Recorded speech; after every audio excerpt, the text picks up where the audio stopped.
Hey, balik lagi dengan sebuah review Yoga 7 series. Tahun ini kan kita udah review versi Ryzen 6000 maupun Intel Gen 12. Kurang apa lagi dong? Masih ada satu lagi guys ternyata yang harus kami review, yaitu yang versi 16 inch, pakai Core i7 seri H, dan terpenting pakai GPU Intel Arc pertama di seri Yoga.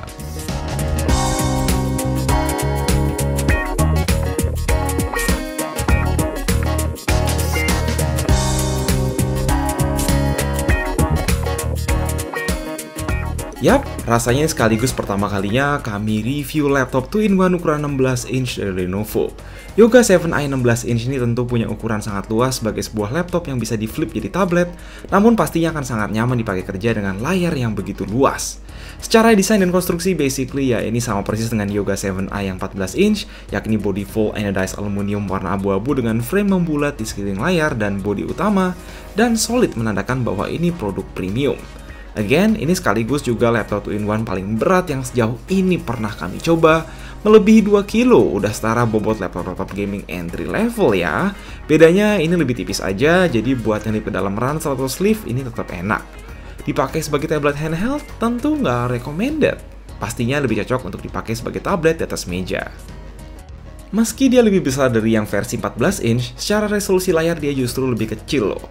Sure, IPS QHD rasio 16:10 berlabel Dolby Vision tetaplah sangat-sangat bagus di layar 16 inch, namun nggak setajam panel OLED 2.8K di saudaranya yang lebih kecil.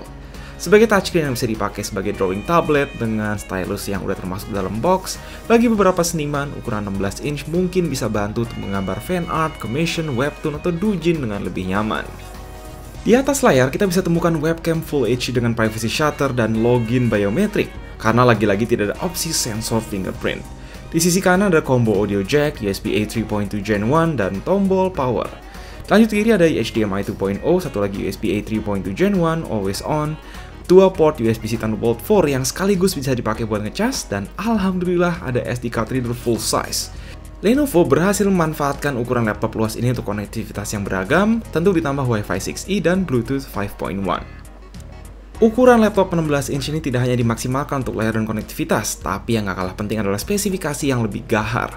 Nggak berhenti di i7 seri P, kali ini kita dapat i7 12700H, CPU 14 core yang biasa dipakai di laptop-laptop gaming, dan kali ini sekaligus pertama kalinya kami chip GPU discrete Intel Arc series, yakni seri entry level Arc A370M43 GDDR6 berbasis TSMC N6 yang diklaim menyajikan performa lebih tinggi dari GPU GeForce MX series dan grafis integrated baik dari Intel maupun AMD.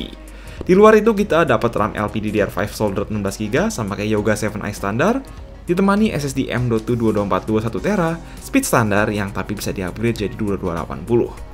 Kami ngira nambah ukuran ini bakal nambah slot SSD atau gimana, tapi malah dapat upgrade ukuran baterai yang nanti kita bahas. Secara CPU, cukup impresif bahwa 12700H sekalipun di limit di kisaran 60 watt aja yang jauh banget dari limit di laptop gaming yang bisa sampai lebih dari 120 watt, tetap bisa kasih performa yang lumayan oke, serta cukup konsisten untuk beberapa kali run Cinebench R15. Performa CPU-nya di Blender tentu mengungguli i7 1260p di Yoga 7i 14 inch, tapi masalahnya si Arc A370M belum punya dukungan hardware acceleration apa-apa di sini. Dimana GeForce punya CUDA dan Radeon pakai HIP, merender pakai Arc ujung-ujungnya cuma beda tipis dibanding render CPU.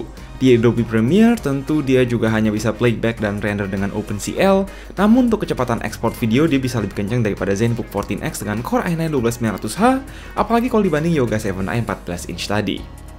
Lanjut lagi kita bahas singkat Intel Arc A370M. Basically ini menggunakan arsitektur Xe graphics namun dilengkapi 128EU, 8 RT core dan memori bus 64-bit dengan VRAM GDDR6 4GB bawaan. Dalam benchmark di X11 dan di X12 di 3D Mark, dia mengungguli iGPU Intel maupun AMD manapun. Namun tetap di bawah performa laptop gaming entry level dengan RTX 3050 atau RX 6500M. Dari sini performanya kurang lebih inline dengan GTX 1650, tapi apakah benar segitu performanya saat dipakai benchmark gaming beneran? Well, untuk gaming resolusi Full HD, kami pertama coba SOTR yang kebetulan support fitur Xe Super Sampling, alias AI upscaling bawaan Intel terbaru yang dimaksudkan bersaing dengan DLSS serta FSR. Sayangnya, saat ini mungkin drivernya belum optimize sama sekali, tidak terlihat ada perbedaan antara XeSS nyala atau enggak saat main di setting High Full HD. Cyberpunk setting low sih jalan, bisa dimainin, cuma terkadang ada drop frame sayangnya. Sekalipun ya ini kita udah nyalain FSR. Even buat Genshin setting high, kadang ada frame drop meski sangat playable, mungkin fakta bahwa secara driver ini belum terlalu optimal. Secara cooling, Yoga 7i 16 nggak beda signifikan dari saudara 14 inchinya. Sure, ini ada sistem dual fan, dual heat pipe yang ngebuang ke engsel, mungkin agak sedikit ya untuk kombinasi CPU seri H serta grafis discrete.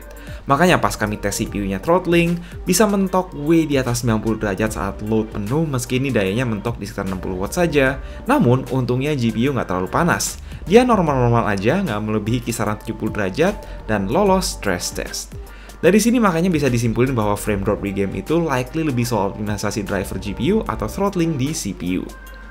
Di luar itu tidak ada banyak hal baru. Contoh keyboard, ya ini rasanya sama aja kayak Yoga series lainnya. Bedanya adalah bahwa ini punya numpad yang sekaligus berfungsi jadi tombol panah dan sebagainya jika numlock dimatiin. Terus di atasnya ada 4 tombol media dedicated, dilengkapi juga backlit putih 2 tingkat serta fungsi FN lock. Posisi touchpad ini jadi agak kiri ya by the way, demi mengikuti posisi spacebar. Begitulah soal input, lanjut ke speaker berlabel Dolby Atmos, ini mantep banget. Sesuai kualitas laptop flagship dengan quad speaker yang luar biasa kencang dan jernih. Daya tahan baterai, meski ini pakai CPU seri H, ternyata baterai 100Wh nggak sia-sia guys. Di penggunaan ringan, ini kami coba mampu playback YouTube hingga 10 jam, sesuai dengan klaim Intel Evo. Untuk ngecas, ada adapter USB-C 100W, sangat praktis. Teruntuk laptopnya sendiri, kami sangat mengapresiasi keberanian Lenovo untuk akhirnya bawa 2-in-1 16-inch premium ke pasar Indonesia. Ini produk yang cukup niche, tapi ini bisa jadi alternatif non-gaming daripada ROG Flow X16. Kalau emang sekedar ngejar performa tinggi tapi portable dan nggak butuh form factor 2-in-1, Yoga Slim 7i Pro X Series, baik yang versi Intel maupun AMD, saat ini adalah alternatif 14 inch yang jauh lebih make sense dengan GPU RTX 3050 yang performa dan kompatibilitasnya masih jauh lebih terjamin daripada Intel Arc A370M. Ya, kami sangat berharap untuk Intel sendiri agar bisa catch up segera dengan cepat sebagai pemain ketiga di ranah chip grafis PC. Dan semoga kali ini mereka benar-benar bisa serius mengembangkan ekosistem GPU yang handal serta bisa diakses banyak orang. Tapi menurut kalian sendiri gimana? Apakah ada di antara kalian yang pingin punya 2-in-1 16-inch high-end dengan GPU discrete buatan Intel? Silahkan mendang-mending di bawah. Please like dan share, and as always, stay safe, stay healthy.